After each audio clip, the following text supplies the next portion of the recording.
Hello and welcome to the TES Secondary Maths Resource of the Week number 76 with me, Craig Barton.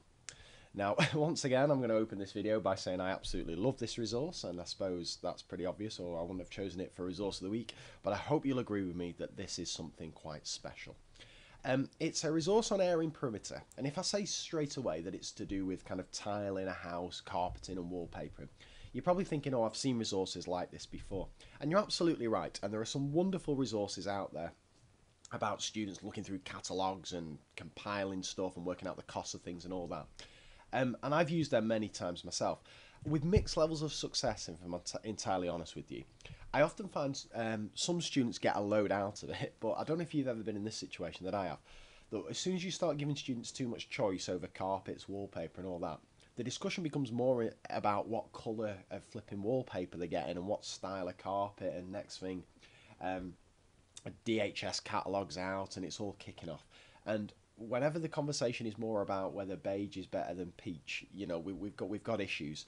So I really like the concept. I like bringing a bit of real life maths into there. I like the discussions, I like the group work, but I also need a nice bit of tight structure so I can ensure that it's a mathematically valid task that the students are doing.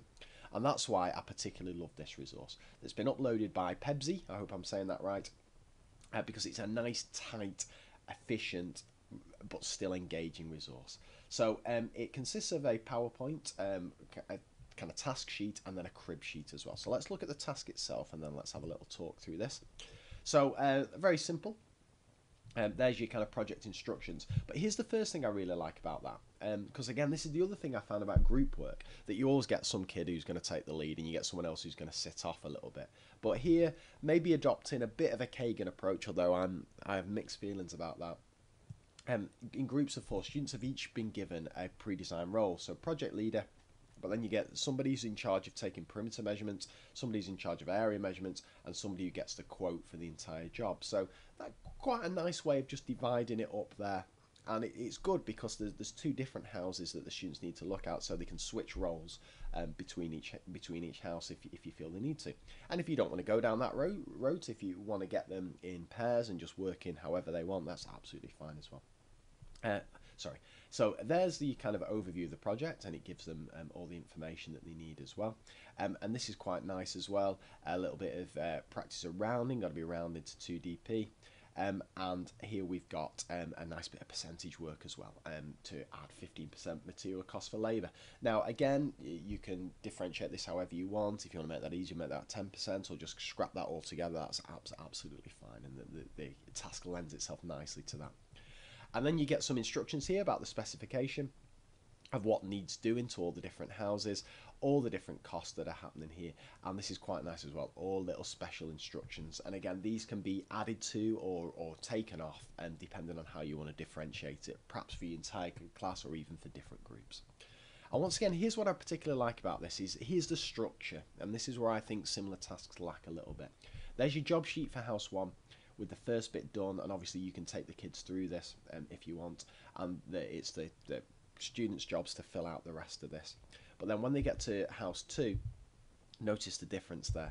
No kind of little prompt sheets on the bottom there, and just blank stuff. Can they finish it? The idea being that by the time they've done house 1, they should be primed and ready to do house 2. House 1 looks like that. Nice simple plan. Again, no need for downloading stuff off the internet or anything. It's already done. Then house 2 gets a lot more complicated, with lots more different rooms on the go, swinging doors left, right and centre, and that'll prove quite a challenge for even the most mathematically able of students. And then you're always going to get students who don't know how to start, or are struggling, or it's all kicking off. And as a teacher, you're going to struggle to get around to all those groups immediately. So here's the other thing I love about this, a little crib sheet there, that if students are getting stuck, just gives them little hints about how to get going, how to summarise their answer, how to work out their area, how to do the perimeter and so on, just to get them started on that house 1, to get the ball rolling. So there's the resource. Now, how do we use it? It's a tricky one, this, because as I've said, I think it was a couple of weeks ago when we were looking at one of these resource of the weeks, often projects like this kind of get chucked in at the end of a school year and almost seen as a little treat for the students. Whereas, whilst, well, if it's up to, in my opinion, all maths is a treat, but I know not everybody sees it that way. But this certainly shouldn't be something that's kind of tucked in at the end of a year, I don't think. Firstly, if you've done a unit on area and perimeter, this is an absolutely ideal way to either end that unit, or perhaps if it's year 8 or year 9, to start the unit to see what the kids know in a more interesting and practical context.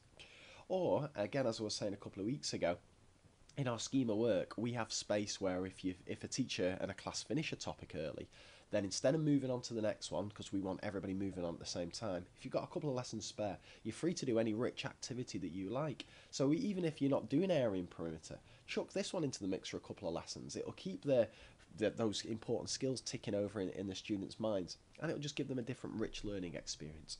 So I think this resource should be used all year round for lots of different age groups and in lots of different ways. Absolutely lovely, lovely, lovely resource. So if you use it, just hop back onto the resource page and either just share your thanks to Pebsy for uploading it, or if you've got any suggestions or comments, put them on there as well. And I hope you find it useful, and I shall return with a fresh resource of the week next week. Take care, and bye for now.